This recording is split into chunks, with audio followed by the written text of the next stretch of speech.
The release of Jade into the game marks 50 total playable characters, not including duplicates of the same person. And with it, I'm celebrating the occasion by looking at each and every one, bringing up an interesting fact about them that is either lesser known or really interesting.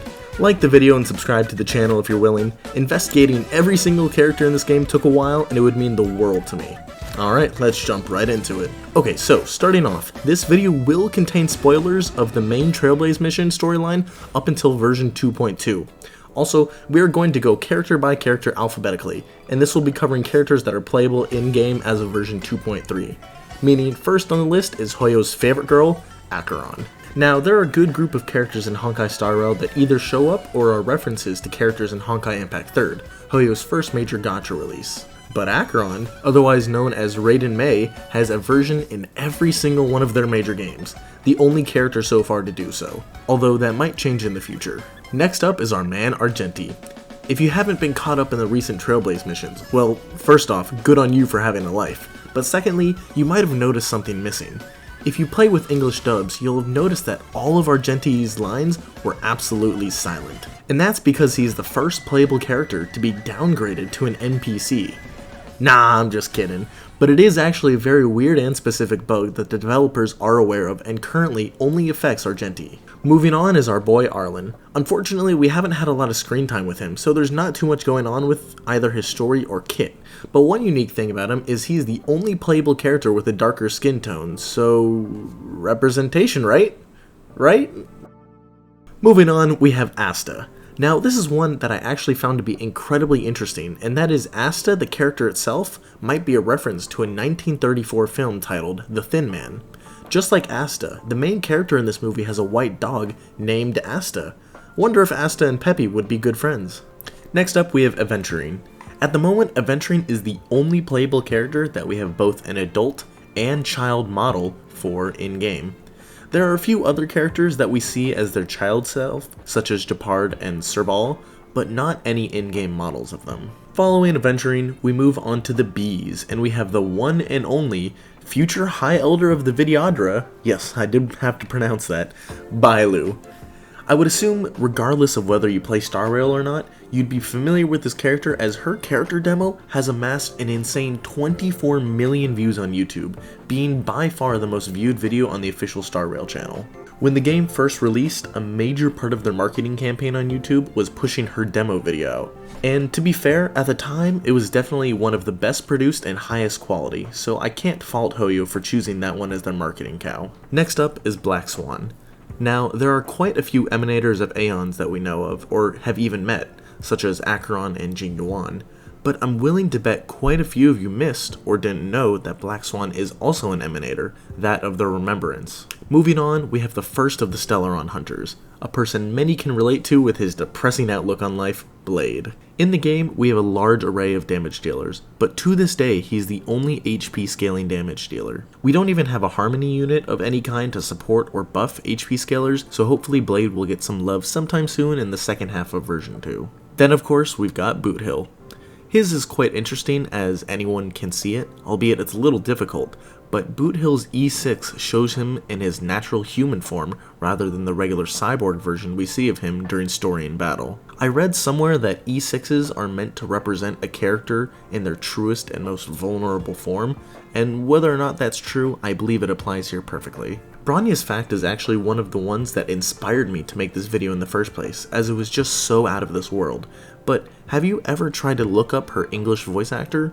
Bronya is credited as being played by Madeline Reeder, but upon doing any amount of searching, you'll find 0 social media accounts, 0 prior voice acting or regular acting performances, basically 0 traces of her on the internet whatsoever. That's because the voice actor is actually using a stage name, and Bronya in Honkai starrail is actually their debut performance. How cool is that? Now we are on to Clara. It's pretty well known that Clara doesn't wear shoes, but I don't think many realize that she is the only character in all of starrail to not be wearing shoes.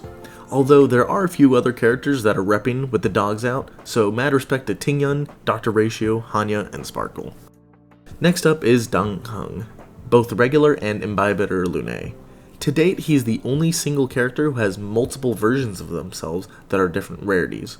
Both Trailblazer and March 7th have alternate versions, but are the same rarities as their original states, making Dongheng unique in this sense. Okay, Dr. Ratios is a little out there, but hear me out. He has his own fragrant hand cream. Technically, Ranmei does too, but his actually has his face on the labeling, so I found it funnier. You can purchase some for yourself at a nice $32 per, and it's marketed as smelling like jasmine, orange blossom, white musk, and sandalwood. Although, we all know what his hand cream will be used for. Next up is Firefly. Bonus fact, but she got 6 videos in a row dedicated to her during her release cycle. The devs just absolutely love Firefly. Anyways, her demo trailer is a staggering 3 minutes and 6 seconds long, the longest demo Starrail has ever released. Fushuan's has a bit more lore to it. Although keen-eyed viewers will already be somewhat familiar with this, but Fushuan's third eye was actually a gift she received from the Aeon Nous, after she encountered them while studying at the Divination Commission on the Xianshao Yuchua. It's important to note that she's not considered an emanator of Nous, rather just having been blessed by them. Moving on to Gallagher. He is the only playable character, not only in Starrail, but all of Hoyoverse's game, to have facial hair. Calling that facial hair is even still a stretch, considering we have a multitude of NPCs with actual beards, but hey, we'll take what we can get in the facial hair department. Next up is Japard, who has got to have one of the funniest ones. Now this is mentioned in the main Trailblaze storyline, but I believe is quickly forgotten, but remember those silly looking wanted posters of our favorite characters in Belobog? That's right, the man, the myth, the legend, Japard drew them. And all of our profile pictures are forever grateful that he did. Okay, now we've got Gwenaifen. She might just have the biggest family out of any character we've met. She herself mentions having over a dozen siblings, meaning her immediate family contains at least 15 people in it. Alright, now we're in the H's. Starting off with Hanya. If you have her, you can actually perform this right now and get a dead easy achievement. Simply by having her as a selected character and having her idol, you will get the achievement called Let Her Cook. I know some players got this achievement completely by accident, either by AFKing or being tabbed out from the game, only to come back having an extra 5 stellar jade. Now we've got Herda. Herda oh Herda, to know what you truly look like. Yes, that's right, although this version of Herda is a puppet of herself, it's of a much younger version of herself, meaning the actual Herda might look significantly different. We actually have very little clues as to what she might look like, so it's possible a 4 or 5 star version of Herda Prime would be released in the future. Next up is Himiko, the navigator of the Astral Express. Ever wonder how she managed to nab that title? Well, it's because she found a damaged and abandoned Astral Express on her homeworld. She took it upon herself to repair it, start it up, and blast off into the galaxy again, all in the name of Akavili and trailblazing. So up next is Hook. But I'm going to be doing a bit of a 2-for-1 deal here. Both Hook and Natasha have the same voice actor, which makes it all the more charming whenever you're listening to their back and forth bickering. Not only does Elizabeth Maxwell play Hook and Natasha, but plays Rosaria from Genshin Impact. Mrs. Worldwide over here for real. Our final H character is going to be sweet old Huohuo. She unfortunately has the worst performing banner to date. There are a lot of reasons / factors as to why this might be, considering she wasn't a hugely hyped up character and kind of a dead patch for the game, and was only a single banner, whereas Argenti during the same patch ran alongside Silverwolf, but ultimately she's the worst one to date so far. Moving on to Jade, the newest character in the entire roster. Many characters in Starrail have unique eyes, like Aventurine or Misha, and Jade would be no different in that regard. But following the theme of her personality and splash art, her eyes are slit in the exact same way as snakes are, so I'd better watch out for myself around her. Next up is our man Jingyuan, whose voice actor is Alejandro Saab, which, if that name sounds familiar, it's probably because he also voices Sino in Genshin. If you hadn't figured it out by now, there are a lot of crossover VAs between the two games. Alejandro is actually more known for his online VTuber name of Sayu. He's amassed a following on YouTube from his videos and live streams. Moving on, we have Jingliu, whose design is adored by many in the fandom and heavily emphasizes moon symbolism. But just how many moon designs are on her in-game model? Well, there's 1, 2, 3, 4, 5, 6, and 7 unique ways they put moon symbolism on her design. Very impressive, Hoyo. Okay, now we have the Dami Mommy herself, Kafka. Kafka was born on a planet known as Peturgas 5, and is a very unique character in a lot of ways. But for the purposes of this video, She actually cannot experience the emotion of fear. It's impossible for her to do so. This leads to her not valuing life as much as other regular characters would, hence the way she acts through the story. Next up is Luca, who's actually the only character from Belobog to release after the 1.0 update, which makes a bit of sense since we were fully into the Lao Fu story arc, but it still saddens me a bit since Belobog is one of my favorite places Hoyo has created in this universe, and would love to see multiple or even just one more character from this frozen city. Alright, now onto Locha. You may or may not know of the guest book feature in the parlor car, but essentially it tracks which character can come and visit the Express. I didn't learn this until recently, but it's possible for characters after having visited the Express to then never return once you pass a certain point in the story. Currently, there are 2 characters that have departed, that being Misha and Luocha. Luocha being the first to depart from the Express. Maybe one day he'll return. Oh, also, if you don't interact with them before they depart, it is still possible to gain the rewards simply by clicking on their character profile picture within the guest book. Our final L character will be Lynx, the 3rd sibling in the Landau family. Speaking of which, Landau, each member of their family is named after a wild cat: Japard, Serval, and Lynx. You can even see a Lynx in Lynx's splash art, which is pretty neat. Miss March 7th is up next. Back in October 2023, the 1.4 livestream happened as they always do, about a week or 2 before the patch, but this time there was a major spin on it. Instead of Albert hosting with a couple of chibi characters, it was instead a realistically animated March 7th hosting the show with guest appearances from a few other characters. I'm sure her VA and any of the producers for this had a lot of fun making the livestream, not to mention how technically impressive it was just to shake it up from one time from what they usually do. Moving on, we have Misha. Misha is actually the first character not a part of the original Astral Express group to have the Trailblazer ticket as a part of their model in-game. I hope to see more Trailblazers in the future. Okay, now we've got Pelageya Sergeyevna. I really wanted to try and say her full name, so I hope that works for y'all. Anyways, on her leggings you can see etchings that look like marks on a test tube or ruler, matching up with the very scientific nature of her character. Very subtle details, Hoyo. I like it. Next up is Qingchua. She is known for her laziness and ability to find any way to play her favorite game, Celestial Jade. But did you know she was actually the one to repopularize the game? It used to be big on the Xianzhou Laofu, but was lost to time, and only after finding the game in an old text and asking the tile maker to make the parts for the game did the game become mainstream again to play. Moving on, we've got Robin, whose fact is actually quite interesting. Of course, you should know she's got actual pop songs and an entire album that is being released by Hoyo Mix, but the voice actor for the voice in-game and singer of the songs are actually 2 different people. The voice actor is named Alice Samora, and the singer is an artist that has been singing for many years now, named Chevy. She's even done live performances of songs she's sung for Starrail. Before we get to our biggest section, we have Ronmei. Ronmei has been a very intriguing character to many since her release in 1.6, but did you know her name is actually just both her mother and father's surname, as she believes both parents are equal in an upbringing of a child? As I just mentioned, our biggest section, the S's. There are 6 characters in Starrail that begin with the letter S. That's 12% of the cast. First on that list is good old Sampo Koski.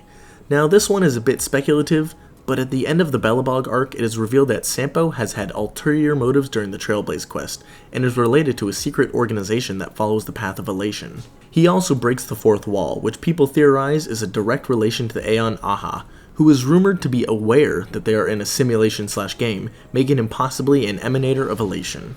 Next up is Sela. She is the single biggest banner of all time in a Hoyo game, even beating out the cursed Ayaka rerun. Genshin has had a few banners that made more money than Sela's, but they were all double banners. On the topic of banners, Serval, who is up next, has been the character that has had the most reruns since launch, having a total of 5 chances to pull for her, not to mention getting a free copy of her at the start of the game, and her being available in the Starlight Exchange. If you don't have her at E6 by now, I believe all hope is lost for your account. Moving on, we have Silverwolf. For most characters in the game, using their ultimate in 1x or 2x speed will play a different voice line, but specifically for Silverwolf, her voice lines are self-aware of the fact that she's either going regular or double speed. Got a raid to get to. Let's finish this. This combat needs optimizing. At this speed, too slow.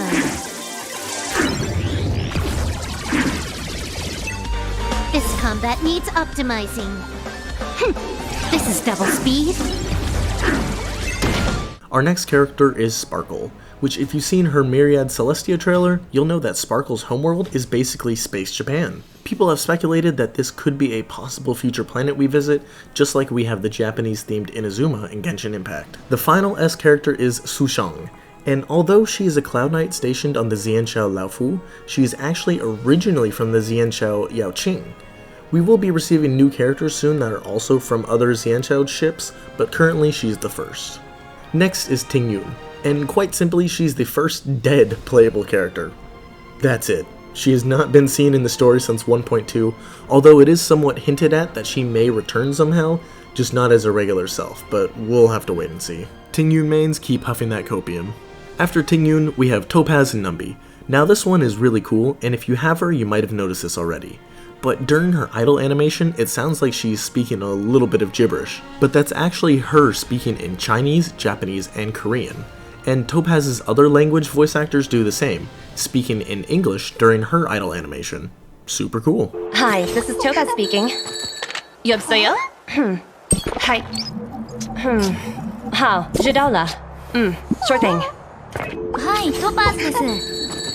여보세요? 你好. I see. Hi, わかりました. 안녕하세요, 토파즈입니다. 모시모시. 好. I see. 네, 문제 없어요. 你好，我是토파. 여보세요? Hi. I see.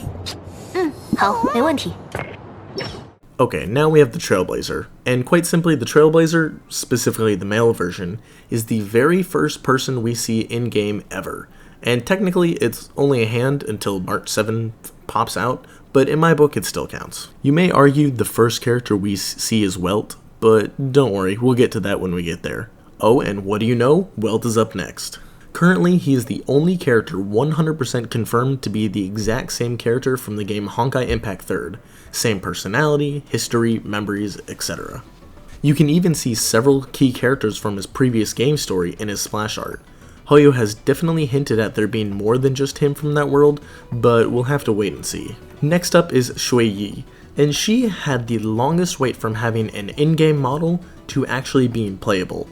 Her in-game model can actually be seen in the official release trailer all the way back in the April of 2023, but she didn't release until December of 2023, 8 months later. Now we have Yanqing, the figurative black sheep of Starrail, although Hoyo might actually also agree with that sentiment, considering his demo trailer is only a mere 1 minute and 12 seconds long, the shortest out of any demo, including several 4-star demos.